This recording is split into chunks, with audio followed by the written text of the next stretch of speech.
Aimed it at Kouyaté! It's gone on to the end of Leandro Trossard.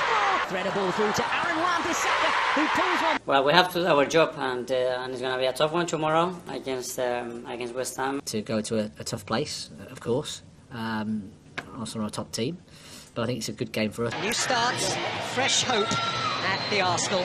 West Ham don't know what's coming to them, and we've scored 11 goals against them in the last 2 games. In his first ever start as striker for us, I'm sure the Emirates will be rocking, and if you follow Kimo FC on X, you can watch the best player comes after the game. ለኛ የመጣ እድል ይታየኛል። ሲዝኑ ሲጠናቀቅ ዋናው ፍላጎታችን የፕሪሚየር ሊጉን ዋንጫ ማንሳት ነው። ያንን ማድረግ ካለብን እያሸነፍን ብቻ መቀጠል ይኖርብናል። ማሸነፍ ብቻ ትኩረታችን መሆን አለበት። ከዌስት ሃም ዩናይትድ ጋር የምናደርገው ጨዋታ ከባድ ነው። ያም ቢሆን እኛ ስራችንን አጠናቀን እሁድ በሊቨርፑልና ሲቲ መሃል የሚደረገውን ጨዋታ በጉጉት እንከታተላለን። የፕሪሚየር ሊግ ዋንጫ ባለቤት ማን ነው የሚለውን ለማወቅ ገና ብዙ ጨዋታዎች ይቀራሉ። እንዲህ ቢሆን ብሎ በእግር ኳስ ነገሮችን ማስቀመጥ አልወድም። ከኛ የሚገባውን ሁሉ ማድረግ፣ በእጃችን ያለውን ማሸነፍ፣ ሌላውን ደግሞ መጠበቅ ሚኬል አርቴታ ከዌስት ሃም ዩናይትድ ጨዋታ በፊት የተናገረው ነው። የፕሪሚየር ሊግ ወሳኝ ሳምንት የፕሪሚየር ሊግ እጅግ በጉጉት የሚታይ መርሃ ግብር ሊቨርፑል በቪላ ፓርክ የጣላቸውን 2 ነጥቦች ለመጠቀም መድፈኞቹ በለንደን ደርቢ ዌስት ሃምን ይገጥማሉ። ከዚህ ጨዋታ ከማሸነፍ ውጭ አርሰናል ደጋፊዎች ሌላ ውጤት በፍጹም ማለም አይፈልጉም። ሊቨርፑል ለብቻው መሮጥን አፍሯል። የቀረ ለሚመስለው የአርሰናል የዋንጫ ህልም እድል እየፈጠረ ይመስላል።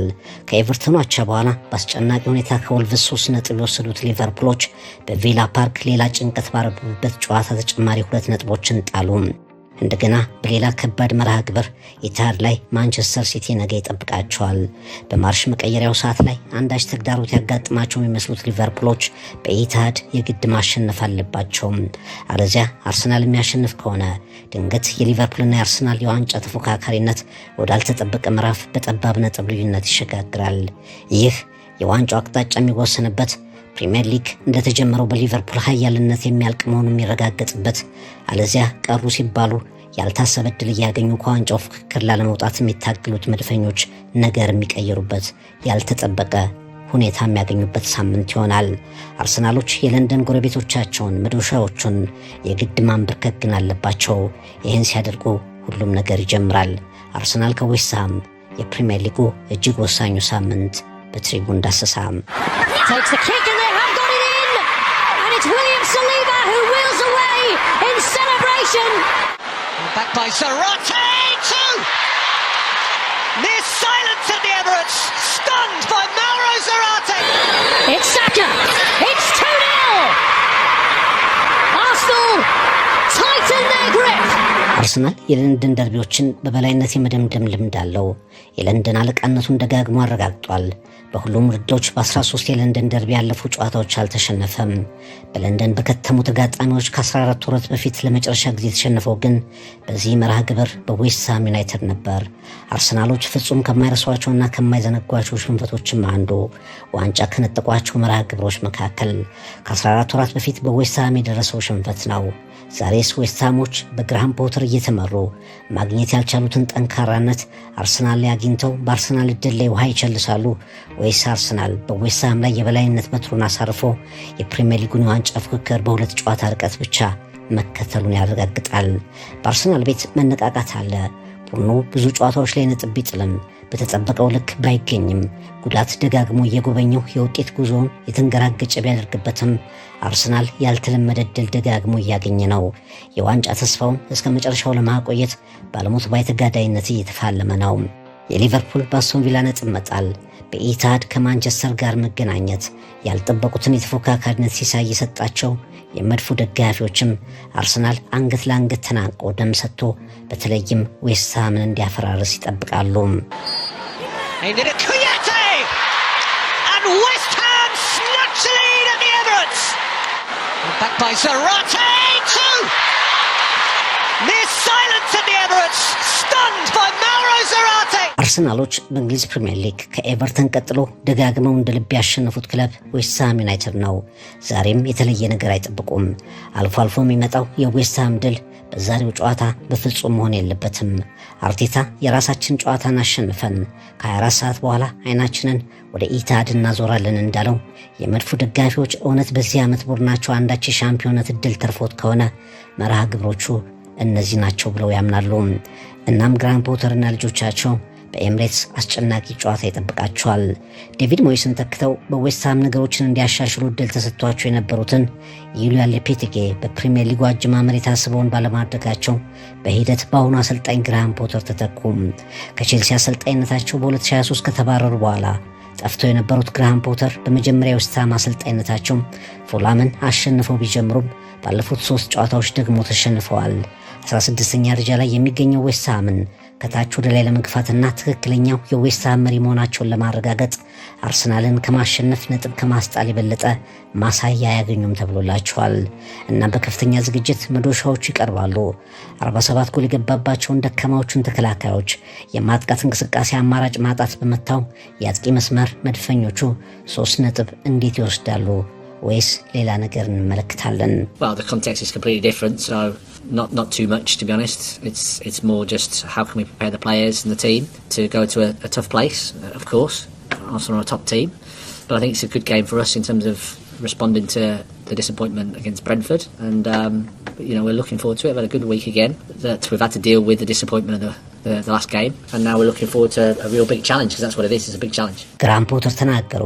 አርሰናል በጣም ድንቅ ቡድን ነው፣ ነገር ግን ለኛ ጨዋታውም ጥሩ አጋጣሚ ነው። ባለፉት ሳምንታት ያጋጥሙንን የሚያበሳጩ ውጤቶች በተሻለ መንገድ ለመካስ ይሄ ጥሩ የጨዋታ መርሃ ግብር ነው። እነሱ መጠነኛ ተጫዋቾች ጉዳት አለባቸው፣ እውነት ነው። ነገር ግን ከአሰልጣኝነት ልምዴ በመነሳት አንድ መናገር የሚችለው ነገር ተጋጣሚ አርሰናል ሲሆን የትኛውንም ሁኔታቸውን ጥሩ ድል ወይም መጥፎ ድል ብለህ መግለጽ አትችልም። የትኛውም ተጫዋች ወደ ሜዳ ይግባ አርሰናል ድንቅ ተፎካካሪ ሆኖ ይቀርባል። ተጫዋቾቼ በጥሩ ሁኔታ ዝግጅት ላይ ናቸው። የልምምድና የአጨዋወት ሂደታችን ላይ ለውጦችን ጨምረናል።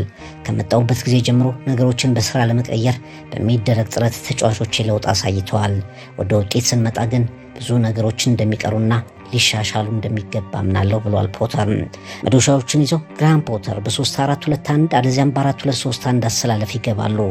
በተለይ ሁሉም አጥቂዎች በጉዳት አገልግሎት ለማይሰጡት አርሰናል ነገሮችን ለማክበድ ከኋላ ከኳስ ውጪ 5 ተጫዋቾችን ወደሚያቆመው 3-4-2-1 አሰላለፍ በተለይ ከብሬንትፎርዱ ሽንፈት በኋላ ሊመለሱ እንደሚችሉ ይጠበቃል። በዚህ ቡድን ውስጥ አሁንም እንደ ጃሬድ ቦይን፣ መሐመድ ቅዱስ አይነት አደገኛ ተጫዋቾች አሉ። ግዙፉ ቼካዊ ተከላካይ ቶማስ ሱሴክ ከቆመ ኳስ መድፈኞቹ ሊጠብቁት የሚገባ አደጋ ነው። አርሰናል ዌስትሃምን በፕሪሚየር ሊግ ጨዋታ 37 ጊዜ ረቷል። ከዌስትሃም ውጪ አንድን ክለብ ብቻ ከፍ ባለ ደረጃ ረቷል። መድፈኞቹ 38 ጊዜ ኤቨርተንን የረቱበት፣ አንድን ቡድን በብልጫ ያሸነፉበት ቀዳሚ ውጤታቸው ነው። መድፈኞቹ ዌስትሃም ዩናይትድን ደጋግመው ያሸነፉት እንጂ አርሰናል ሃይብሪን ሲሰናበት ለመጨረሻ ጊዜ ተሸነፉት፣ እንዲሁም በኤምሬትስ ለመጀመሪያ ጊዜ ተሸነፉት በዌስትሃም ዩናይትድ ነው። ባለፉት 2 የፕሪሚየር ሊግ ጨዋታዎች አርሰናሎች 6-2 እና 5-2 11 ጎሎችን አስቆጥረው ዌስትሃም ዩናይትድን አሸንፈዋል። በአጠቃላይ መድፈኞቹ ባለፉት 15 የፕሪሚየር ሊግ ጨዋታዎች ሽንፈት ያላስተናገደ የተሳካ ጉዞ ላይ ናቸው። ባለፉት 15 የሜዳቸው ጨዋታዎች ላይም ሽንፈት አልተመለከቱም። ይሄኛው መርሃ ግብር ለመድፉ መዶሻዎቹን ከማንበርከክ ውጪ ምንም ነገር እንዳያስቡ የሚያደርግበት ደግሞ ሌላኛው ምክንያት የጨዋታው ውጤት ወደ ፕሪሚየር ሊግ ዋንጫ የመንደርደር አለዚያም ዋንጫውን የማስረከብ ጥያቄ አብሮት የሚመጣበት መርሃ ግብር መሆኑም ጭምር ነው። Saka's deliveries in towards the near post and Gabriel's header finds the bottom corner. Arsenal have a breakthrough into Bukayo Saka, who squares it to Leandro Trossard, who doubles Arsenal's lead. He scored in midweek and he scored here again. አሁንም ለመድፈኞቹ የዋንጫ ፉክክሩን እስከ መጨረሻው የማሳደድ ጉዳይ እንጂ የአርነ ስሎት ሊቨርፑል በየትኛው መንገድ ለዋንጫው የተሻለውና የእድሉን ባለቤት ነው የሚለው የብዙዎች ሐሳብ ነው። በሚያስቆጭ ሁኔታ ያለፉትን 2 የፕሪሚየር ሊግ ዋንጫዎች በማንቸስተር ሲቲ የተነጠቁት መድፈኞቹ በአውሮፓ ቻምፒየንስ ሊግ እንዳሳዩት ጥሩ ጉዞ የሚፈልጉት ፕሪሚየር ሊግም እየፈጠረ ያለውን እድል እንዲጠቀሙበት ይጠበቅባቸዋል። ከ38 ጨዋታዎች 28 አሸንፈው 29 ጎሎች ብቻ አስተናግደው 91 ጎሎችን አግብተው 89 ነጥብ ሰብስበው በአንድ ነጥብ ርቀት ብቻ ተበልጠው ዋንጫውን በሚያስቆጭ ሁኔታ ካጡበት የአምና ውድድር ዘመናቸው ከአቋማቸው በብዙ ርቀት ዝቅ ብለው ቢገኙም ሊቨርፑል ደጋግሞ ለመድፈኞቹ የዘንድሮውን የውድድር ዓመት እየጓጉ የሚቀጥሉበት ምክንያት እየሰጣቸው ነው። ከኤፍኤ ካፕ በማንቸስተር ዩናይትድ፣ ከካራባው ካፕ በኒውካስል ዩናይትድ ጉዟቸው የተሰናከለባቸው አርሰናሎች በቻምፒየንስ ሊግ እና በፕሪሚየር ሊግ የመጨረሻውን ተጋድሎ ለማድረግ ዝግጁ ሆነዋል። Punishing another. Loads of space for him and the header comes in from Watkins. And you have to say a wonderful Aston Villa goal. Alexander-Arnold! That's what they needed. Liverpool back on level terms again. What about that? ባለፉት 3 የፕሪሚየር ሊግ ጨዋታዎች መጠነኛ መንገራገጭ ያሳዩ የሚመስሉት ሊቨርፑሎች ወደ ማንቸስተር ሲቲ ሜዳ ኢታድ ያቀናሉ። የኤርገን ክሎፕ መሄድ የማንቸስተር ሲቲ ባልተጠበቀ መልኩ ማሽቆልቆል እንዳለፉት 8 ዓመታት አይነት ጠንካራ የፕሪሚየር ሊግ የተቀናቃኝነት ደረጃ 1 ጨዋታ አይነት መልክ ባይሰጠውም ሊቨርፑል ዋንጫ ሲቲ ለቶፕ 4 የሚያደርጉት የክብር ጨዋታ ግን ነው። በተለይ አርሰናል ዌስትሃምን ካሸነፈ የእግር ኳስ አይኖች ወደ ኢታድ በተለየ ጉጉት ያፈጣሉ። በመጀመሪያ ግንኙነታቸው አንፊልድ ሮድ ላይ ዘንድሮ ከብልጫ ጋር ሊቨርፑሎች 2-0 ያሸነፉበት መርሃ ግብር ነው። ሊቨርፑል መሪ ማንቸስተር ሲቲ በ17 ነጥብ ርቆ የሚያደርጉት ትንቅንቅም ነው።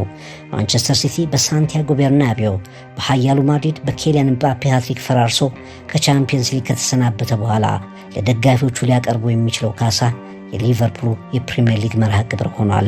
በእርግጥ ጨዋታውን ለማሸነፍ ሊቨርፑሎች የተሻለውን ግምት ቢወስዱም በቀላሉ የሚወጡት መርሃ ግብር መሆኑ ግን ያጠራጥራል።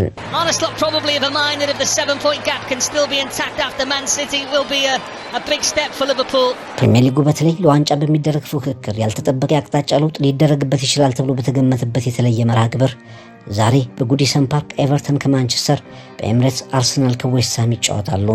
በርንማውዝ ከወልቭስ፣ አስቶን ቪላ ከቼልሲ፣ ፉላም ከፓላስ፣ ኢፕስዊች ከቶተንሃም ሆትስፐር፣ ሳውዝሃምፕተን ከብራይተን ሌሎች መርሃ ግብሮች ናቸው።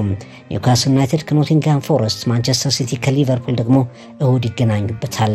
በጉጉት የሚታየው እጅግ ወሳኙ የፕሪሚየር ሊግ ሳምንት መድፈኞቹ በለንደን ደርቢ ማሸነፍ ብቻ አመቱን ከተስፋ ጋር እንዲዘልቁ ያደርጋቸዋል። ሊቨርፑል በአጣብቂኝና ጫና ሰዓት ምን እንዳለው የሚያሳይበት አጋጣሚም ላይ ይገኛል።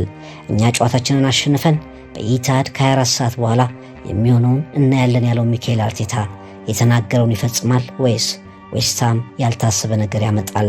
በእርጋታ በጥሞና እየተጫወትን የጀመርነውን ዳር እናደርሳለን ብለው በአምበላቸው ቨርጂል ቫን ዳይክ መልእክት ያስተላለፉት ሊቨርፑሎችስ በዋና ተቀናቃኛቸው ሜዳ ጭንቀታቸውን የሚያራግፉበት ድል ያስመዘግባሉ ወይስ ሊቨርፑሎች አንፊልድ ሮድ ላይ 2-0 ማንቸስተር ሲቲን ሲረቱ በጧት ትባረራለህ ያሉትና 6 ጣቱን አሳይቶ የ6 ጊዜ ሻምፒዮን ነኝ በማለት በስሜት ምላሽ የሰጠው ፔፕ ጓርዲዮላ የበቀል ወጥመዱ ይሰራል? ብቻ ፕሪሚየር ሊግ ይቀጥላል። ትሪቡን ዳሰሳ። Well, we have to do our job, and it's going to be a tough one tomorrow against West Ham. To go to a tough place, of course.